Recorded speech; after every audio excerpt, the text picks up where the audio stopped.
I was 11 years old, naive, innocent, and not an ounce of womanhood on my body.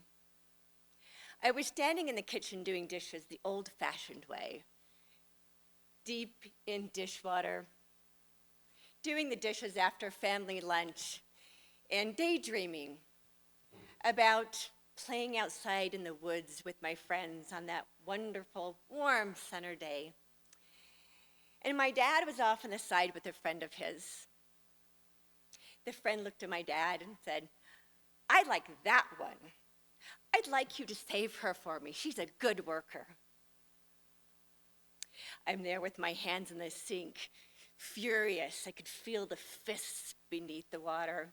And my dad said to his friend, "I think that can be arranged." And they walked off, my dad patting his friend on the shoulder.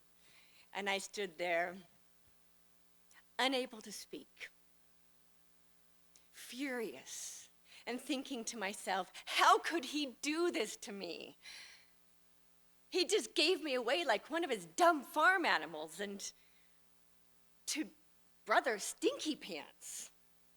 He stunk like fish and sweat, and every time he came to our house, he ogled over me and my 5 sisters. He was a survivalist, he and his weird wife, and I swear they never showered. He was the last person I would want to spend a bed and a lifetime and eternity with. There was nothing I could do about it. I had no voice in the matter. Fast forward another 5 years, and I find myself on the edge of a cliff, looking out at this community I was born into and out across a beautiful Bitterroot Valley. I had heard people call Montana paradise, heaven on earth, but to me, it was pure hell.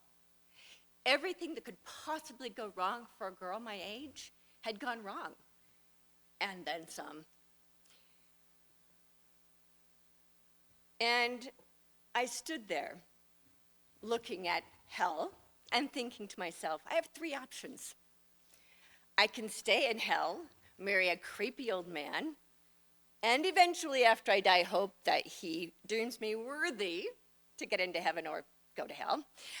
I could jump right now, get it over with, and go straight to hell.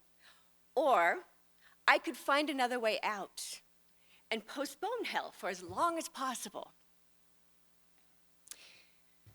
So I closed my eyes and I stepped out on the edge and I spread my wings to jump and fly.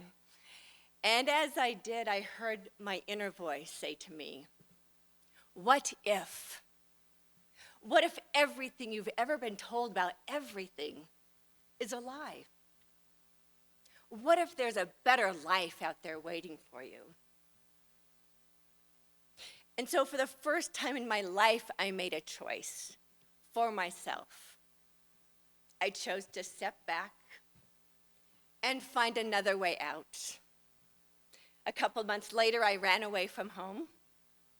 I chose life. I chose my own path.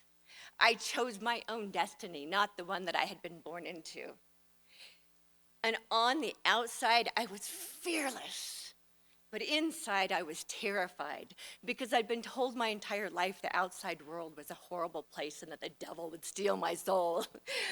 And I did everything a girl wasn't supposed to do. I got my GED. I put myself into college. I got a job. I got an apartment. I didn't get married. I was actually an old maid by the time I finally did. And I started my own companies. And on the outside, I looked fantastic. I owned and sold several medical supply companies, and I started a day spa for moms like me. And then I had a midlife holy shift. It was a midlife crisis by other people's terms. And what I discovered is that as fantastic as I looked on the outside, I was still a scared little girl on the inside. all of those beliefs from my childhood were still impacting me and never allowed me to really feel successful.